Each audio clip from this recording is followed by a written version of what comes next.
چونکہ قیامت سے پہلے ایک ہوا چلے گی جس سے سارے اہل ایمان مر جائیں گے، ایک کلمہ گو مسلمان دنیا پہ زندہ نہیں بچے گا، صرف غیر مسلم ہوں گے، ایک بھی لا الہ الا اللہ کہنے والا نہیں ہوگا۔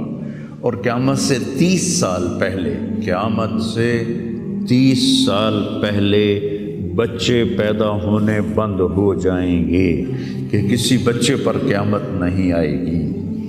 یوم تذہل کل مرضعۃ عما ارضعت، وہ ہولناکی بتانے کے لیے تشبیہ ہے، وہ یہ نہیں کہ ایسا ہو رہا ہوگا، کیونکہ بچہ تو کافر کا بھی ہو وہ معصوم ہے، مسلمان کا بھی ہو تو وہ معصوم ہے، اس لیے آپ نے کہا کہ سارے جو نابالغ مرتے ہیں وہ جس مذہب کے بھی ہیں سب جنت میں جائیں گے، چونکہ ان پر تو بھی شریعت لاگو ہی نہیں ہوئی ہے، اور سارے بچے حضرت ابراہیم علیہ السلام کے پاس چلے جاتے ہیں۔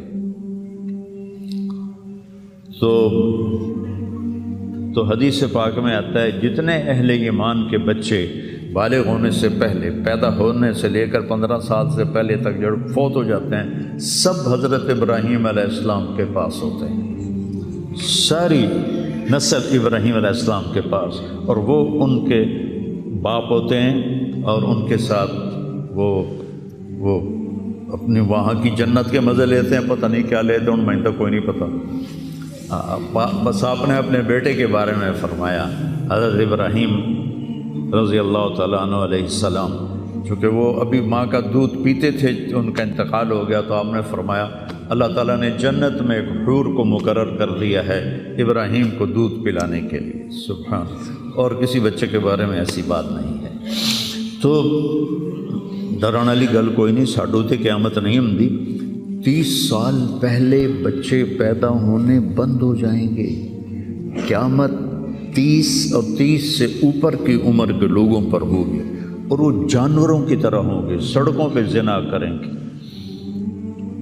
اور ہر انسانی جو اخلاق ہیں ان سے وہ خالی ہو جائیں گے، ان سے وہ خالی ہو جائیں گے۔ یہ امت کے اوپر امتحان ہے۔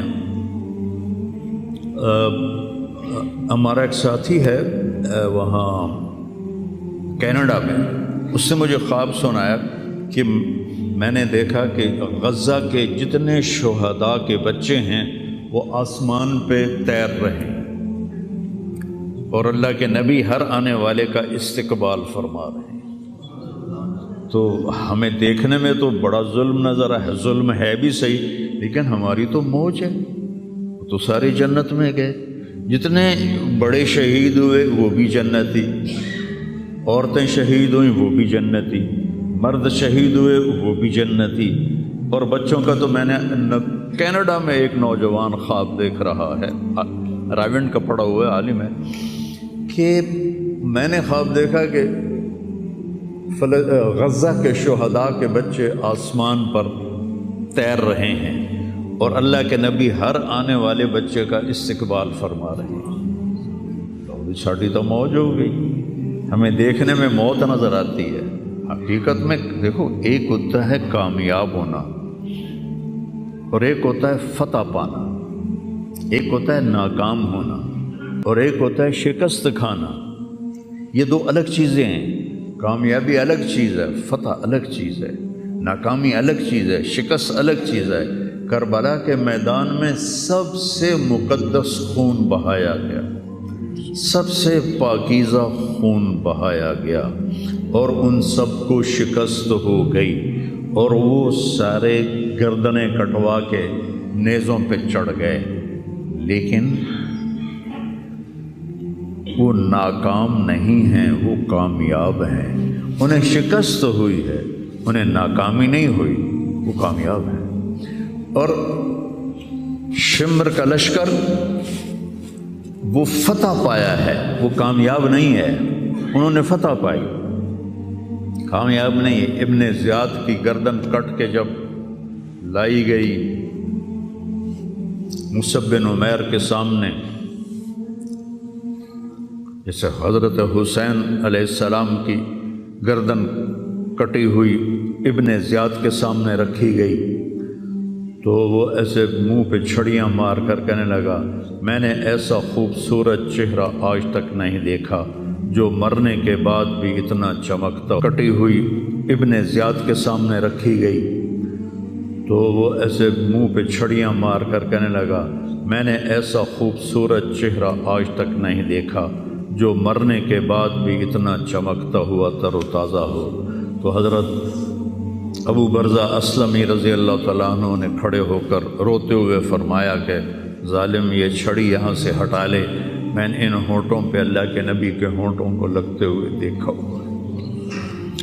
تو کہنے لگا تو بوڑھا ہو گیا ورنہ تیرا بھی سر اڑا دیتا میں۔ تو جب اللہ تعالیٰ انتقام لینے پر آئے اور ابن زیاد کو قتل کیا گیا اور اس کی کٹی ہوئی گردن آئی حضرت مصعب بن عمیر کے سامنے، تو ایک دم مجمع میں ہلچل مچی، جاءت وہ آیا کیا دیکھا؟ ایک چھوٹا سا سانپ، اتنا انتہائی تیز، وہ تیزی سے آیا اور اس کی ناک میں داخل ہوا اور منہ سے نکل گیا، پھر اس کی ناک میں داخل ہوا اور منہ سے نکل گیا، پھر اس کی ناک میں داخل ہوا، پھر اس کے منہ سے نکل کے پھر غائب ہو گیا۔ تھوڑی دیر کے بعد پھر آواز آئی، وہ آیا تو دیکھا وہ بھی سانپ پھر آ رہا ہے اور آ کر اس کی ناک میں داخل ہوا اور پھر نکلا نہیں، اندر ہی غائب ہو گیا۔ فتح پائی ابن زیاد نے لیکن ناکام ہو گیا۔ شکست کھائی امام حسین علیہ السلام اور ان کے 72 ساتھیوں نے، لیکن وہ کامیاب ہو گئے۔ جنگ سے پہلے آپ کو اونگ آ گئی تو آنکھ کھلی تو آپ ہنسنے لگے۔ حضرت زینب نے پوچھا یہ کوئی ہنسنے کا موقع ہے، کیوں ہنسے ہو؟ کہا خواب میں اللہ کے نبی ملے ہیں، کہہ رہے ہیں بیٹا میں تمہیں لینے کے لیے آ چکا ہوں۔ تو دیکھنے میں شکست ہوئی ہے لیکن وہ کامیاب ہیں۔ عمر بن سعد کو فتح ہوئی ہے، وہ ناکام ہے۔ عمر بن سعد کی کٹی ہوئی گردن پہ مختار کے سامنے رکھی گئی۔ اللہ تعالیٰ نے ایک کو زندہ نہیں چھوڑا، جتنے بھی قاتلین حسین تھے سب قتل ہوئے۔ حضرت عثمان کے قاتل سب طبعی موت نہیں مرے، سب ذلت کی موت مرے۔ تو بھائیو یہ امتحان کی جگہ ہے، اللہ اپنے نبی کی امت کے گناہوں کو دھونے کے لیے ایسے حالات لاتا ہے۔ سب آپ نے فرمایا جتنا مجھے ڈرایا گیا اتنا کسی کو نہیں ڈرایا گیا۔ تو میں بتا رہا تھا ارض فلسطین یہ دوسری مسجد جو زمین پہ بنی 40 سال کے بعد وہ مسجد اقصیٰ ہے۔ 4000 نبیوں کے باپ اور میرے نبی کے دادا ابراہیم علیہ السلام اس سرزمین میں تشریف لائے، وہیں آرام فرما رہے ہیں۔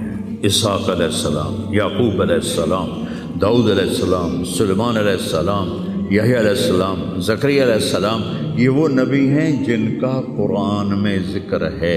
اس کے علاوہ بھی سینکڑوں نبی ہیں جن کے نام نہ تاریخ میں ہیں نہ قرآن میں ہیں، جو اس سرزمین کے اندر ہیں۔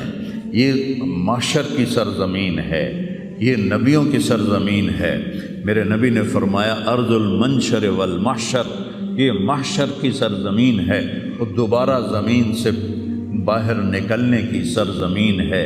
اور پہلا بڑا معرکہ روم اور صحابہ کے درمیان ہوا تھا فلسطین میں، اجنادین کے مقام پر جو آج رملہ کہلاتا ہے۔ رملہ کے قریب یہ روم کی تعداد 90,000 تھی اور صحابہ کی تعداد 30,000 تھی، اور خالد ابن ولید رضی اللہ تعالیٰ عنہ وہ لشکر کے امیر تھے۔ اس وقت وہ عراق میں تھے۔ جب حضرت ابو بکر صدیق کو پتہ چلا کہ جو 18 دن کا تھا اور ایک راستہ تھا جس سے لوگ آتے جاتے تھے وہ 2 مہینے کا تھا، تو حضرت خالد نے فرمایا میں اس صحرا کو پار کروں گا۔ لوگوں نے کہا ہم بھوک سے مر جائیں گے، پیاس سے مر جائیں گے۔ کہا جس لشکر میں رافع ابن عمیرہ ہو وہ لشکر ہلاک نہیں ہو سکتا۔ آئے اشاق گئے وعدہ فردہ لے کر، اب انہیں ڈھونڈ چراغ رخ زیبا لے کر۔ آئے تھے کچھ لوگ جو اللہ کو راضی کر کے دوستی لگا کے دکھا گئے، کب اپنی آنکھوں سے ڈھونڈ چراغ رخ زیبا، تمہیں نظر کوئی نہیں آئیں گے، مرد نظر آئیں گے، انسان کوئی نہیں نظر آئے گا، عورتیں نظر آئیں گی، انسان کوئی نہیں نظر آئے گا۔ تو فرمایا جس لشکر میں رافع ہو وہ لشکر ہلاک نہیں ہو سکتا۔ انہیں فرمایا ہمارے پاس پانی کا بڑا ذخیرہ ہے، ہم ہلاک نہیں ہوں گے، نہیں، ہمارے پاس رافع ہے، اور وہ شخص ہے کہ جو کہے گا اللہ کرے گا۔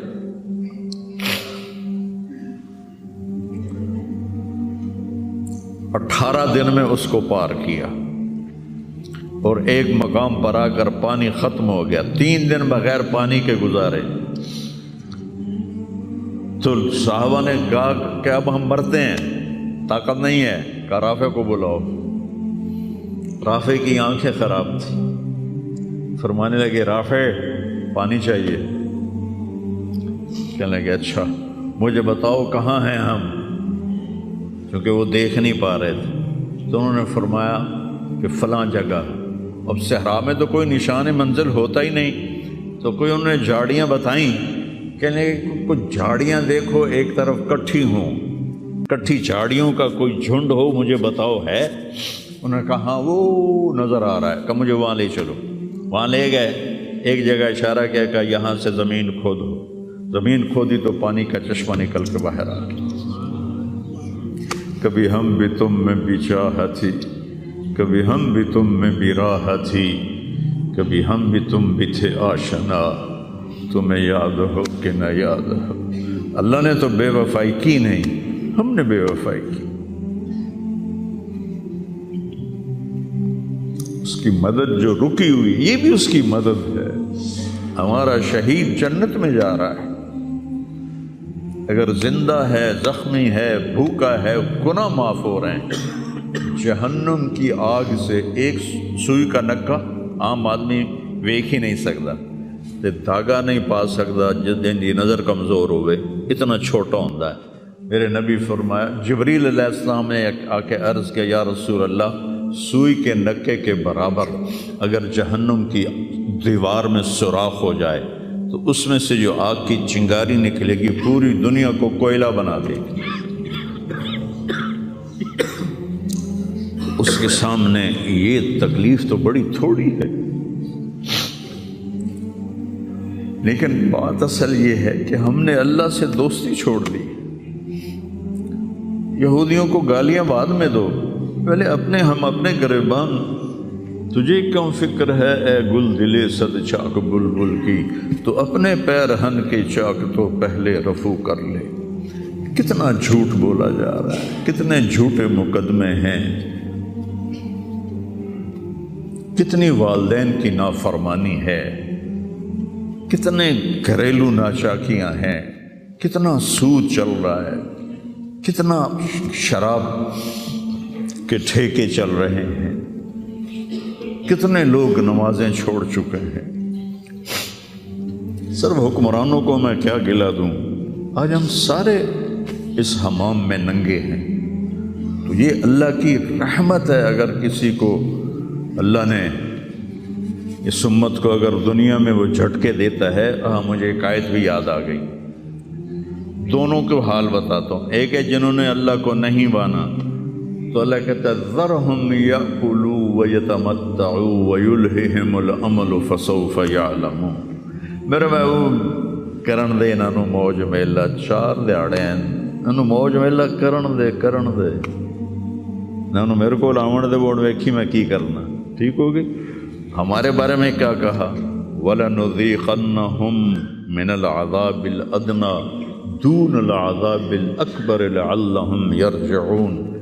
میں تمہیں دنیا میں چھوٹے چھوٹے عذاب دوں گا، بڑا عذاب نہیں دوں گا آخرت کا۔ یہ غزہ کی جو تباہی ہے یہ چھوٹا عذاب ہے، یہ چھوٹی تکلیف ہے۔ دون العذاب الاکبر فیعذبہ اللہ العذاب الاکبر یصلی النار الکبریٰ، اور عذاب اکبر نار کبریٰ جہنم ہے۔ تو میرا اللہ کہہ رہا ہے کہ میں تمہیں چھوٹے چھوٹے عذاب دوں گا، بڑا عذاب نہیں دوں گا، تاکہ تم توبہ کر کے میری طرف آ جاؤ، اور جو مجھے نہیں مانتے انہوں نے چھٹی دیتے۔ جو بچہ اسکول میں پڑھتا ہے اسی کی حاضری ہوتی ہے، غیر حاضری ہوتی ہے۔ جو پڑھتا ہی نہیں تو اس کی کون حاضری لیتا ہے یا غیر حاضری لیتا ہے؟ اپنے بچہ کوئی غلطی کرے تو اس کو تنبیہ کی جاتی ہے، گلی کا بچہ کوئی کچھ کرے تو ہم نے کبھی دیکھا ہے کہ کیا کر رہا ہے؟ یہ امت میرے اللہ کی لاڈلی امت، اس وجہ سے نہیں کہ ایسے کوئی بڑے حاجی پارسا ہیں، اپنے حبیب کی وجہ سے، اپنے محبوب کی وجہ سے یہ امت اللہ کی لاڈلی امت ہے۔ اللہ ہمیں بھی بندر خنزیر بنا سکتا ہے، ہمیں کیوں چھوڑا ہوا ہے؟ گنبد والے کے لیے درود پڑھو،